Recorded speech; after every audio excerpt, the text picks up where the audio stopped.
Welcome to the Restricted Handling Podcast. Let's dig in. Here's what's been going on in Russia in the last 24 hours. We talked yesterday about Russian officials widening their list of negotiable Ukrainian territories. Today, Vladimir Putin himself reinforced that framing by explicitly tying the war back to NATO expansion. He's still anchored to that late 2021 demand set, the one that effectively calls for NATO to roll back to its 1997 borders. Nothing about this suggests narrowing objectives. If anything, it's confirmation that from the Kremlin's perspective, Ukraine is the battlefield, not the prize. The prize is reshaping Europe's security architecture. Same argument, higher volume, delivered directly from the top. And layered right on top of that is nuclear signaling that feels less like deterrence theory and more like intimidation by podcast clip. Sergey Karaganov, one of the Kremlin's favorite ideological pit bulls, went public saying that if Russia ever approaches defeat, nuclear weapons would be used and Europe would be finished. No qualifiers, no strategic ambiguity, just blunt force messaging. What makes this an update rather than a repeat is the timing. This comes as Moscow publicly complains that Washington hasn't responded to Putin's offer to extend the New START nuclear treaty. So Russia is simultaneously warning about nuclear annihilation and casting itself as the responsible adult in the arms control room. It's a familiar trick. Escalate rhetorically, then accuse the other side of instability. On the ground, the reality still refuses to match the bravado. Yesterday, we talked about Russia's grinding pace and how winter is punishing infantry-heavy tactics. Today, we can sharpen that picture. Russian Chief of the General Staff Valery Gerasimov claimed sweeping advances and hundreds of square kilometers seized in early January. Independent assessments show those numbers are wildly inflated. Since early 2023, Russia has added roughly 1.5% of Ukrainian territory. That's after years of fighting, mass mobilization, and burning through hardware stockpiles that should be in a museum, not on a battlefield. The Kupiansk storyline is still the clearest example of narrative inertia. Moscow keeps insisting the city fell months ago. Ukrainian forces keep clearing out remaining Russian elements. Even Russian military bloggers, usually loyal to a fault, are openly questioning official claims. What's changed since yesterday is how aggressively Russia is trying to compensate for that gap with border theatrics. Tiny villages in northern Sumy and Kharkiv oblasts are being framed as new buffer zones and the opening of a northern front. There's still no sign of the things that actually matter for a major offensive. No sustained air campaign, no large-scale redeployments, no logistics buildup. These are pinprick actions being marketed like a blockbuster trailer. The audience isn't Kyiv. It's Western capitals and tired voters. Energy warfare, though, is very real and escalating, and this is a clear continuation with new consequences. Russian strikes over the last day destroyed a major energy facility in Kharkiv, worsening outages during sub-zero temperatures. Ukrainian officials now say there isn't a single power plant that hasn't been hit. Since the start of the year, hundreds of strikes have targeted energy and heating infrastructure across the country. Residential buildings are being hit. People are being injured and killed. This is no longer just about degrading the grid. It's about making daily life as punishing as possible during the coldest stretch of the year. The update on Kyiv's response is important. Ukraine has formally declared a nationwide energy emergency.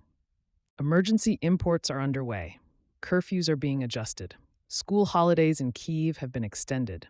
Energy officials say fuel reserves are just over 20 days, and they're openly describing the situation as extremely difficult. There's also a very public, very human layer to this now.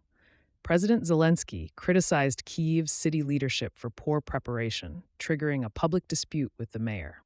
It's messy, but it's real governance under pressure, not a polished wartime press release. What's different today is the international response moving even faster. The UK announced additional emergency energy funding. Norway committed hundreds of millions more. The IMF's managing director made a discreet visit to Kyiv, toured damaged infrastructure, and confirmed a new multi-billion-dollar lending package is heading toward board approval. This isn't reconstruction talk. This is keep the lights on, pay the salaries, survive the winter financing. Security support is shifting too, and this is an evolution of what we discussed yesterday. French President Emmanuel Macron said France is now providing roughly two-thirds of the intelligence Ukraine receives, partially filling gaps after the U.S. scaled back some intelligence sharing last year. NATO leadership confirmed ongoing coordination focused on air defense and energy protection. Europe is carrying more of the load, and it's doing so while absorbing more risk. That risk isn't theoretical. Russian hybrid activity across Europe is intensifying. Lithuania publicly accused Russian military intelligence of orchestrating arson attacks on facilities supplying Ukraine, part of a broader sabotage network spanning Poland, Romania, and the Czech Republic. Germany, in a first-of-its-kind move, blocked a tanker linked to Russia's shadow fleet from entering its waters due to suspected falsified documentation. That's a meaningful shift. These vessels have largely operated with impunity, skating around sanctions like it's a late Cold War smuggling contest. The Black Sea is heating up as well.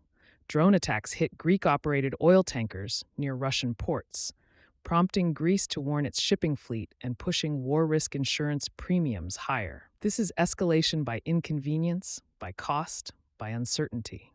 No explosions on CNN, just steadily rising pressure. The information battlefield keeps mutating. Pro-Russian Telegram channels are pushing fake Euronews videos using AI-generated voice cloning to blame Ukrainian refugees for crimes and economic strain in Europe.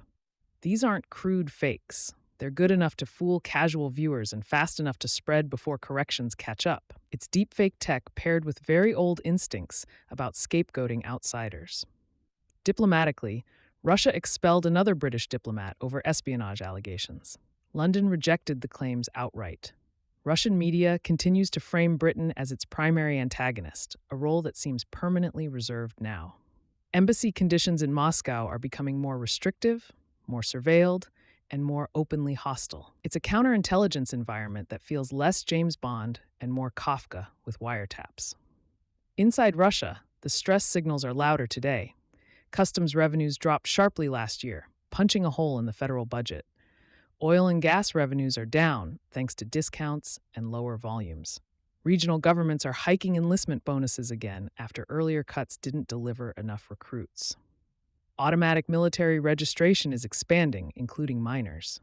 Courts are churning through treason and sabotage cases at scale. This is prolonged war footing, colliding with economic gravity. Conditions in occupied Ukrainian territories remain bleak. Inflation in Crimea is reportedly above 100%. Mariupol still has tens of thousands without permanent housing nearly 4 years after the city was leveled. Russian authorities confirmed that Ukrainian children taken from occupied areas have been adopted into Russian families, while youth militarization and indoctrination programs expand. Courts are prosecuting minors and academics alike for alleged disloyalty, control through paperwork, pressure, and fatigue. Thanks so much for listening and for being part of the RH community. If you enjoyed this episode, subscribing, leaving a quick 5-star review, or sharing it with someone you know makes a huge difference. It's how this network will grow.